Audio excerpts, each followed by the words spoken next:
Willing ಪ್ರಕರಣದಲ್ಲಿ ಸವಾರನಿಗೆ ಪೊಲೀಸರು shock ಕೊಟ್ಟಿದ್ದಾರೆ. ಒಂದಲ್ಲ ಎರಡಲ್ಲ, ಬರೋಬ್ಬರಿ 26,000 ರೂಪಾಯಿ ಫೈನ್ ಅನ್ನ ಹಾಕಿದ್ದಾರೆ. ರಾಜಾಜಿನಗರ ಸಂಚಾರ ಪೊಲೀಸ್ ಠಾಣೆಯಲ್ಲಿ ಪ್ರಕರಣ ದಾಖಲಾಗಿರೋದು.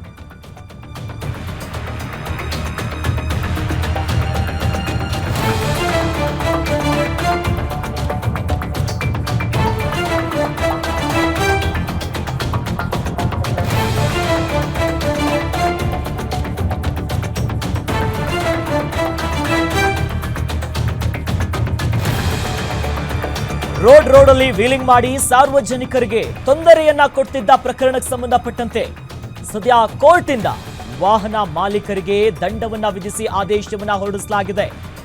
ವೀಲಿಂಗ್ ಮಾಡ್ತಾ ಪುಂಡಾಟವನ್ನ ಮೆರೆತಾ ಇತರ ಸಾರ್ವಜನಿಕರು ಮತ್ತು ಇತರ ವಾಹನ ಸವಾರರಿಗೂ ಕೂಡ ಜೀವ ಭಯವನ್ನ ತೊಂದರೆಯನ್ನ ನೀಡುತ್ತಿದ್ದಂತ ವಿಚಾರವಾಗಿ ಸದ್ಯ ವೀಲಿಂಗ್ ಪ್ರಕರಣದಲ್ಲಿ ಸವಾರನಿಗೆ ಪೊಲೀಸರು ಭರ್ಜರಿಯಾಗಿ 26,000 ರೂಪಾಯಿ ಫೈನ್ ಅನ್ನ ಕೂಡ ಹಾಕಲಾಗಿದೆ. ಕೋರ್ಟ್ ಕೂಡ ಆದೇಶವನ್ನ ಕೊಟ್ಟಿದೆ. ಇನ್ನು ಜಾಸ್ತಿ ಕಟ್ಸ್ಬೇಕಿತ್ತು ಇಂಥವ್ರಿಗೆ. ಯಾಕಂದ್ರೆ ಪಾಪ ಯಾರ್ಯಾರೋ ಪಾದಚಾರಿಗಳು ಹೋಗ್ತಿರ್ತಾರೆ, ಇತರ ವಾಹನ ಸವಾರರು ಹೋಗ್ತಿರ್ತಾರೆ. ಆದ್ರೆ ವೀಲಿಂಗ್ ಮಾಡುವಂತ ಚಟಕ್ಕೆ ಬಿದ್ದು ಗಾಡಿಯನ್ನ ಎತ್ತಿ ಅಟ್ಟಹಾಸವನ್ನ ಮೆರೆದು ದಾಂಧಲೆಗಳನ್ನ ಮಾಡ್ತಿದ್ದಂಥವ್ರಿಗೆ ಸದ್ಯ ಬರೋಬ್ಬರಿಯಾಗಿ 26,000 ರೂಪಾಯಿ ಫೈನ್ ಹಾಕಿದ್ದಾರೆ. ಗಮನಿಸ್ತಾ ಇದ್ದೀವಿ ನೋಡಿ ಆದೇಶದಲ್ಲಿ ಏನಿದೆ ಅನ್ನೋದಾಗಿ ಫಾರ್ಮ್ ಕ್ಯೂ ಅಲ್ಲಿ ಬರೋಬ್ಬರಿಯಾಗಿ 26,000 ರೂಪಾಯಿ ಫೈನ್ ಅನ್ನ ಹಾಕಿದ್ದಾರೆ.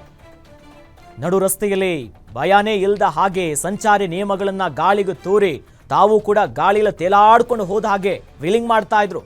ಸದ್ಯ ಪ್ರಕರಣವನ್ನ ದಾಖಲಿಸಿಕೊಂಡಂತ ಪೊಲೀಸರು ರಾಜಾಜಿನಗರ ಸಂಚಾರ ಪೊಲೀಸ್ ಠಾಣೆಯಲ್ಲಿ ಕೇಸ್ ದಾಖಲಾಗುತ್ತೆ. ಯಾಕಂದ್ರೆ ಒಂದು ವೀಲಿಂಗ್ ಮಾಡೋದು ತಪ್ಪು, ಮತ್ತೊಂದು ಕಡೆಯಲ್ಲಿ ಇತರ ವಾಹನ ಸವಾರರು ಮತ್ತು ಪಾದಚಾರಿಗಳಿಗೂ ಕೂಡ ಸಮಸ್ಯೆ ಆಗ್ತಿತ್ತು. ಹೀಗಾಗಿ ಭರ್ಜರಿಯಾಗಿ ಸದ್ಯ ಆದೇಶದ ಮೂಲಕವಾಗಿ ಫೈನ್ ಕಟ್ಟಿಸಿ ಬಿಸಿಯನ್ನ ಮುಟ್ಟಿಸಿದ್ದಾರೆ ವೀಲಿಂಗ್ ಮಾಡ್ತಿದ್ದವ್ರಿಗೆ. ಇದನ್ನ ನೋಡಿ ಆದ್ರೂ ಕಲಿಬೇಕು.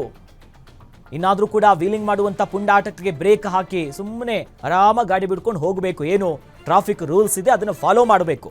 ಒಟ್ಟಿನಲ್ಲಿ ನಿಯಮವನ್ನ ಉಲ್ಲಂಘನೆ ಮಾಡಿದ ಆತನಿಗೆ 26,000 ರೂಪಾಯಿ ದಂಡವನ್ನ ಹಾಕಲಾಗಿದೆ. ಅದರ ಫಾರ್ಮ್ ನಿಮ್ಮ ಮುಂದೆ ಇದೆ ನೋಡಿ. ಹೀಗಾಗಿ ಯಾರ್ಯಾರು ವೀಲಿಂಗ್ ಮಾಡ್ತಾರೆ ಎಚ್ಚೆತ್ತುಕೊಳ್ಬೇಕು. ಈ ಪ್ರಕರಣ ನೋಡಿ